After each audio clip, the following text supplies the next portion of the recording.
Look who I'm back with. Look who needs a hair wash. Hi. Hi. Have you had a nice nap?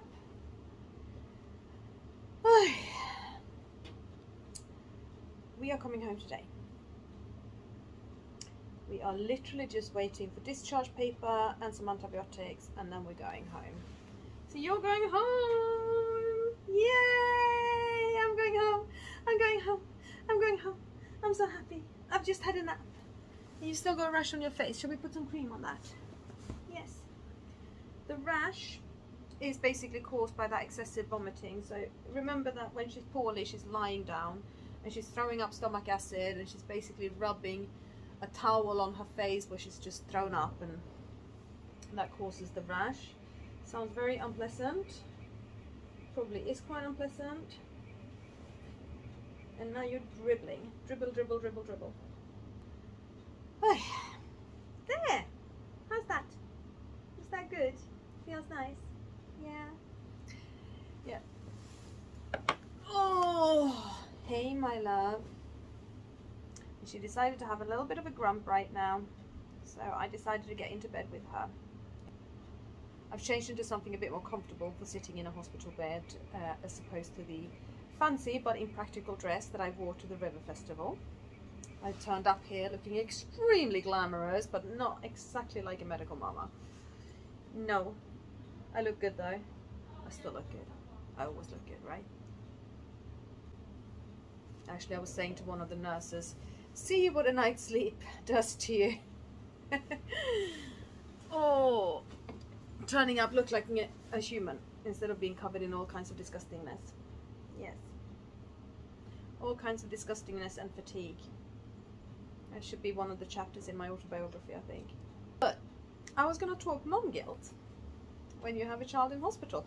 I could probably spin mom guilt out into a massive long series of umpteen different episodes, and I think I might do that on my other YouTube channel.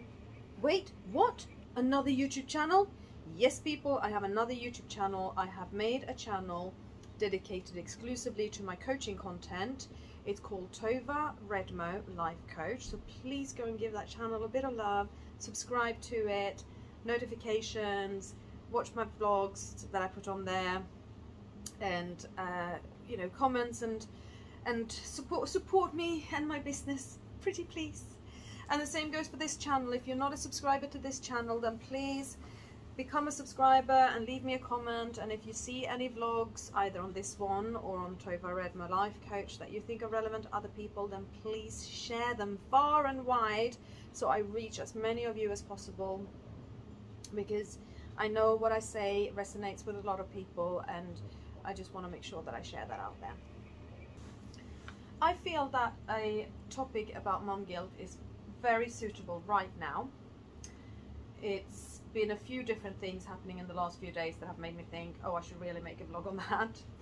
One was when we came into hospital, we met another medical mama, really, really lovely woman, and she said, but the mum guilt when I'm in hospital with my sick child, it means that I'm not at home with my healthy children. Oh God, I feel you. I feel you so much. And now I lost the hairband. There it went. Yeah, when I'm in hospital with Elin, that means I'm not at home with Alice. And when I'm at home with Alice, that means I'm not in hospital with Elin. So yes, quite a lot of mom guilt there. And look at you, Merida. Merida from Brave with your Scottish curly hair. Yeah, that's you. Yes, today is Bedford Riverfest.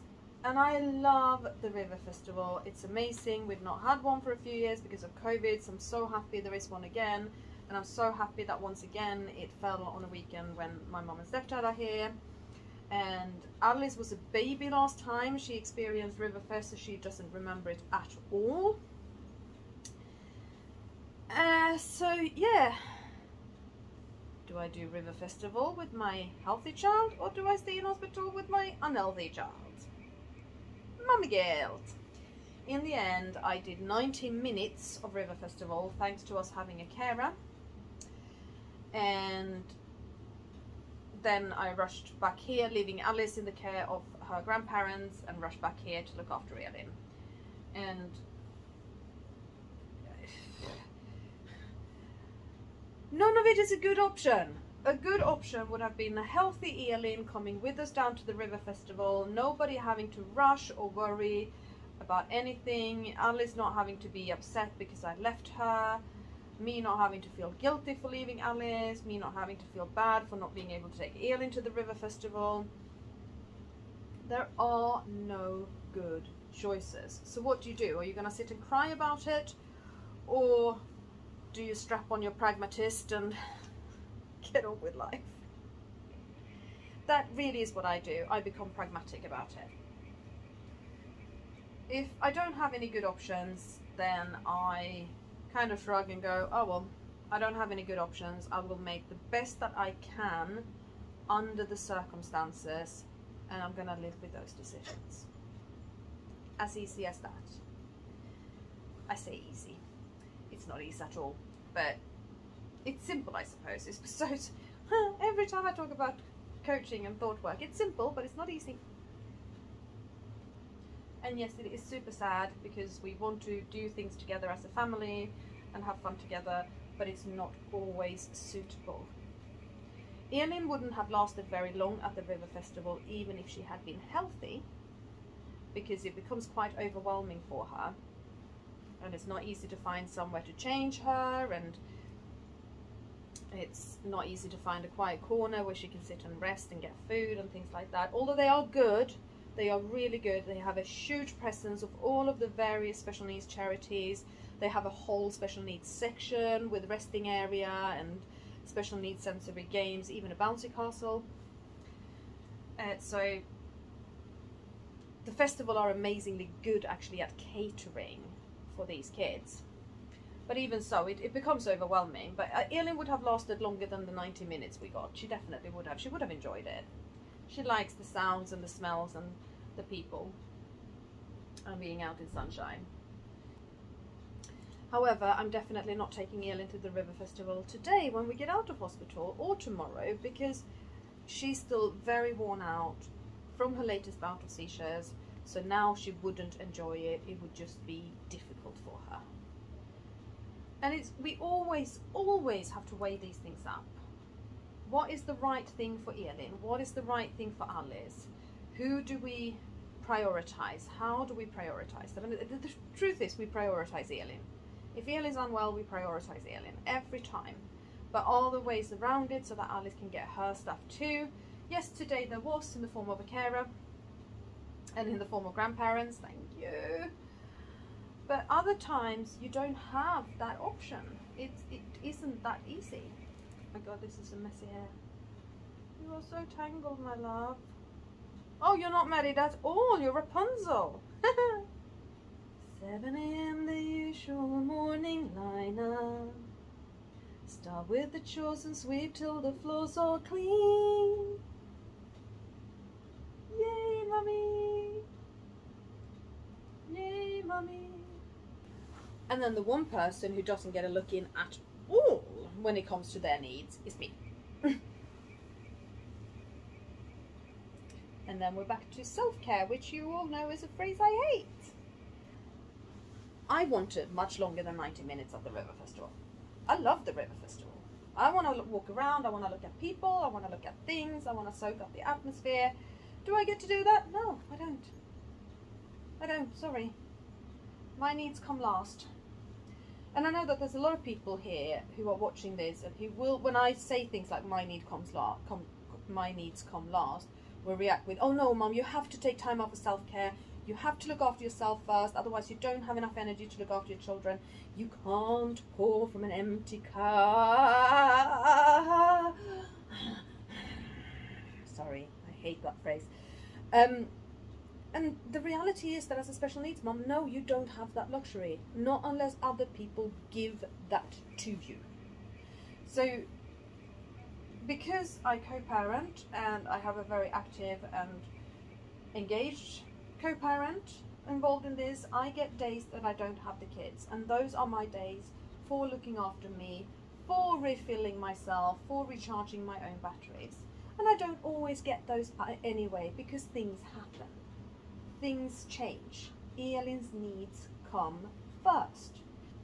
I think that it's extremely unhelpful to say to special needs moms, you have to take time out for self-care. Not unless you who want to say that thing also provide them with the opportunity to do so. And you're very welcome to. You have to take time out for self-care, so I'm turning up and I'm doing your laundry and you're washing up for you whilst you have a rest. You have to take time out for self-care, so I'm going to take your kids off your hands for a few hours so that you can. Okay? That is how you help a special needs mom recharge her batteries and refill her own energy levels. But just saying you have to take time out for self-care and you leave a special needs mom standing there going, how? When? Why? Go away. I don't have time for you. I don't want more chores on my endless to-do list. I don't want to feel like I've failed in something. I feel like a failure every hour of every day anyway, because I can't make my child magically healthy. So why are you making me a failure when it comes to self-care as well? Okay? And there you also have, I think, so much about to do with the mum guilt. Because if we hadn't had a carer today, then Alice would possibly have had to miss out. Well, carer and grandparents, that was a good combination. But if we hadn't had that combination, then Alice would have missed out on the river festival too. And that would have been such a shame. She met a friend there, one of her friends. She enjoyed it. She got candy floss. She didn't get a boat tour because they'd sold out. That was the plan otherwise, but they had sold out, so she missed that. I think, Elin, we are going to sit a little bit differently. Right, we're going to do graceful as a hippo. Yeah, you ready? Ah, ee, ah, whoa. Hey. How was that, guys? Oh my god. Mommy's funny, isn't she? Right, better position for plaiting your hair now. And so once Elin comes home, she's actually going to mine today. Again, because we have grandparents around. And my parents cannot look after Elin. They are not, my mom is not physically capable, and my stepdad doesn't have the experience. And this has nothing to do with any will on their part. They are extremely willing to look after Elin, but they don't see Elin. They're not a part of her everyday life. And unless you are, you don't actually learn what you need to learn in order to look after Elin. However, what my mum does do with amazing gusto is cook for me and for Alice, and she'll cook for Elin as well. And that means that that's a huge chunk taken off my plate, which means that I can really spend my time caring for Elin when she gets home. Alice, she wants attention, she wants to be the center of everybody's universe. She's going to want a lot of my attention, particularly after the day, because she was quite upset when, well, quite upset. She was upset when I left her. She wasn't crying, but she was like, Mommy, I don't want you to go, when I left her at the river festival with her grandparents. So Alice is going to be really clingy when we get home, and Elin's needs have to come first when we go home, because it's not like Elin is, you know, amazingly, fantastically super healthy. She's still got quite some recovery to go. She just doesn't need hospital care to recover now. And so Alice's needs are going to have to be taken care of by her grandparents in this instance. So Granddad to keep her occupied, Granny to keep her occupied, while I really focus on Elin. And it's hard. I hate having to make that choice. I hate having to tell Alice, no, I'm sorry, darling, but I'm not here for you right now. And I'm going to have to be thinking quite cleverly about what can I do that includes Alice in Elin's care in a positive way, so that Alice feels like she's with me, but Elin's needs are looked after. It's so hard to manage. And yet we just have to. So the things that I ask myself when I do feel the mum guilt coming up is, in a compassionate way, as though I was talking to a friend of mine, is just to say, but really, is there another way that you could do this? And then the answer is, no, there isn't really. Okay, well, are you doing the absolutely best you can out of a shitty situation? No, I suppose.